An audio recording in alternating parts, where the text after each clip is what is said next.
Hello भाई, आज हम आए हैं सैमसंग की DVM S पे और इसमें कुछ हम आपको बताएंगे बेसिक चीज़ें कि इसमें कौन कौन से कंपोनेंट्स लगे होते हैं और कैसे काम करते हैं। और इसमें कुछ प्रॉब्लम भी है तो हम इसमें पार्ट्स वगैरह भी चेंज करेंगे। तो आगे मैं आपको दिखाता हूँ कि कैसे कैसे इसमें मतलब कैसे कैसे वर्क करता है और क्या इसमें प्रॉब्लम है और कौन से हम पार्ट चेंज करेंगे। ठीक है, तो वीडियो में बने रहेगी और वीडियो को ज़्यादा से ज़्यादा शेयर कीजिएगा अगर आपको अच्छी लगी हो। तो आगे मिलते हैं। तो जैसे कि आप देख पा रहे हैं, ये हमारा सैमसंग का DVM S सीरीज़ है। ठीक है, और ये हमारा है 16 HP का। ठीक है, 16 HP का है, AM160 HXVDGH/TL। ठीक है, ये AM के बाद जो से 2 डिजिट होते हैं ये आगे की कैप मतलब ये बताता है कि कितने HP है। जैसे 16, इसको आप 16 गिनेंगे तो 16 HP का। ठीक है, बाकी 16 HP को 10H में कैसे करते हैं उसको हम नेक्स्ट वीडियो में बताएंगे।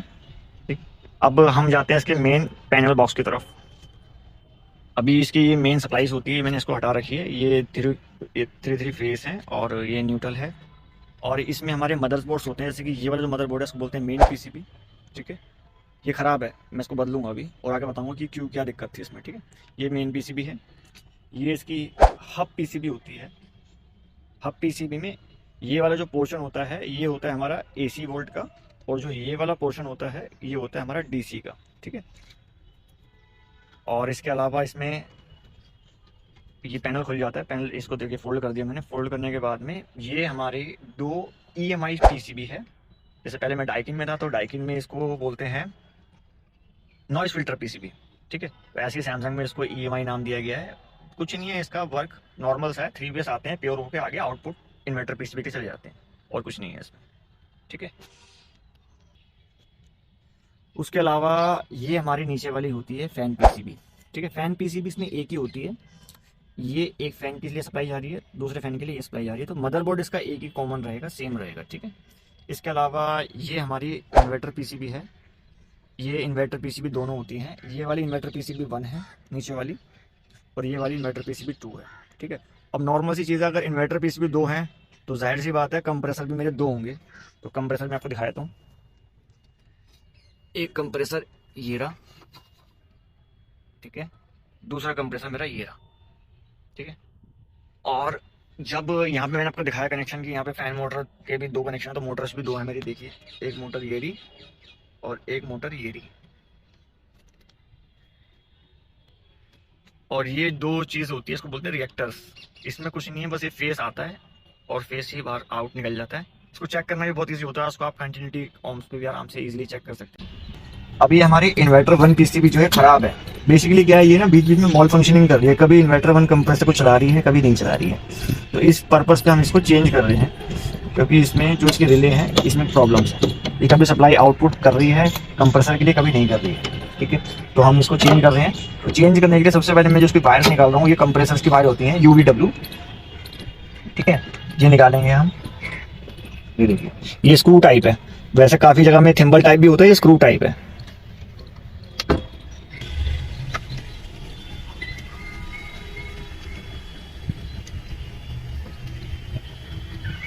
ये जो हम खोल रहे हैं, आप सोच रहे होंगे कि मैंने अभी नोस्प्लास क्यों लगाया है।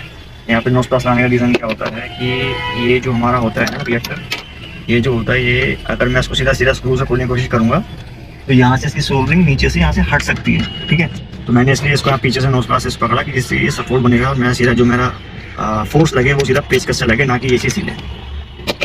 ये सारे स्क्रूज खोलने के बाद यहाँ पे लॉक सिस्टम होता है, इसको लॉक सिस्टम को निकालेंगे। ठीक है, आराम से इजीली।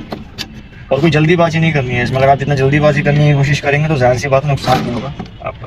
ठीक है ना, जल्दीबाजी बिल्कुल नहीं करनी है, आराम आराम से काम करना है।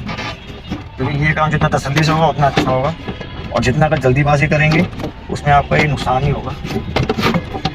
क्योंकि इसमें एक्चुअली क्या बहुत सारे सेंस वायर्स होती हैं। देखिए कितनी सारी वायर्स खोलनी पड़ी मेरे को। फैन की अलग खोलनी पड़ी है, AC की अलग खोलनी पड़ी है, ये सिग्नल्स की अलग खोलनी पड़ रही है, कंप्रेसर की अलग है, ये इन्वर्टर 1 से इन्वर्टर 2 जाने के लिए जैक खोल रखा है। ठीक है, ये पुरानी PCB मैंने देखिए खोल ली है। ये नया पार्ट हमारे पास आया हुआ है, पार्ट में लेकर आया हूँ। तो ये PCB हम इसमें फिक्स करेंगे। और इस PCB में सिर्फ देखिए प्लेट आती है, फ्रेम नहीं आता है, ये फ्रेम नहीं आता है। ठीक है, तो कभी भी आप फ्यूचर में PCB बदलें तो ये फ्रेम को रखिए अपने पास, क्योंकि फ्रेम आना थोड़ा मुश्किल होता है। तो सिर्फ इसमें से कार्ड हम निकालेंगे और एज इट इज़ ये कार्ड यहाँ पे इसमें लगा देंगे। PCB कार्ड हमने इसमें फिक्स कर लिया। ठीक है, ये पुराना वाला PCB कार्ड हमने निकाल लिया। एक चीज़ सबसे नॉलेजेबल वाली क्या है, बहुत से लोग आपसे शेयर नहीं करेंगे, जो कि बहुत ज़रूरी और इम्पोर्टेंट होता है।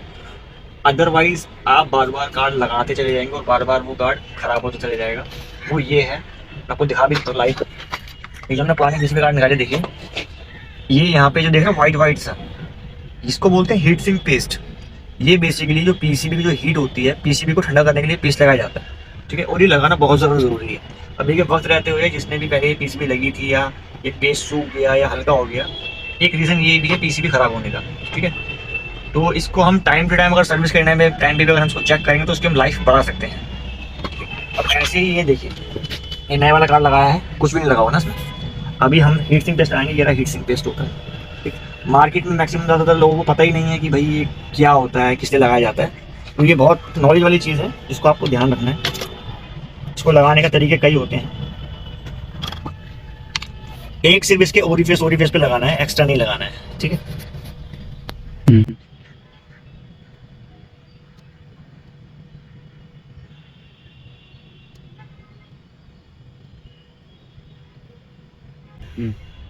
देखिए जो वहाँ पे हमने लगाया था ऐसी थी, जो उसका बैक साइड है ये वाला एरिया है इसका, ठीक है। इसमें भी देखिए एक पुराना है, इसको या तो हम हटा देंगे या इसको हम फैला के सही से इसको बराबर करेंगे।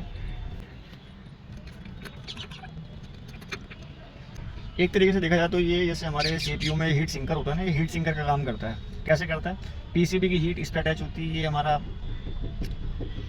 ये हमारा स्टील का होता है इससे। और इसका बैक साइड में देखिए, यहाँ पे देखिए पाइप दिखाई दे रहा है आपको, ये वाला पाइप होता है इसमें, ठीक है। पीसीबी का टेम्परेचर जाता है तकरीबन 80 से 90 डिग्री के आसपास। तो गाइस फाइनली हमने देखिए इन्वर्टर पीसीबी चेंज कर दी है हमारी, इन्वर्टर 1 पीसीबी, ठीक है। और ये मेन पीसीबी थी, ये भी चेंज कर दी है हमने, ठीक है। इसमें बेसिक सी चीज़ आपको बताया था। और मैं ये यहाँ पे वैसे आप जोन से नई वाले आते हैं उसमें ये रोटरी स्विच नहीं आते हैं। रोटरी स्विच का सिंपल सा चीज़ है, ये जो होता है ये वंस में मतलब अगर 10 डिजिट से ज़्यादा है तब इसका यूज़ होगा, अदरवाइज़ 10 डिजिट से कम है, सिंगल डिजिट है तो अब इसका हम ये यूज़ करेंगे। आप देख रहे होंगे इसका एरो जो है 7 पे है, यानी कि इसके साथ में 7 इनपुट कनेक्टेड है, ठीक है। अगर इसके साथ में मान लीजिए एग्जाम्पल 17 होते तो ये 7 पे ही रहता, पर ये जो 0 पे दिखा रहा दूसरा वाला, ये इसको मैं 1 करता, तब जाके 17 इंडोर्स में कनेक्टेड होते हैं, ठीक है।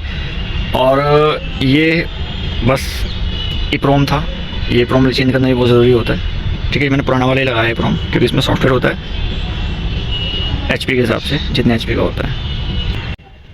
तो फाइनली हमारा काम अब खत्म हो चुका है और मशीन मेरी बनी हुई है, चल रही है। और इसमें आपको बताया कि कौन कौन से पार्ट्स लगे होते हैं और हमने कैसे कैसे इस पार्ट्स को चेंज करा, कैसे कैसे हम सुबह शूटिंग करते हैं। तो अगर आपको वीडियो अच्छी लगी, नॉलेजेबल लगी, तो आप चैनल को सब्सक्राइब कीजिए, लाइक कीजिए, कमेंट कीजिए। और अगर कुछ क्वारी हो तो आप कमेंट करके मुझसे पूछ सकते हैं। और आज के इतना ही, थैंक यू।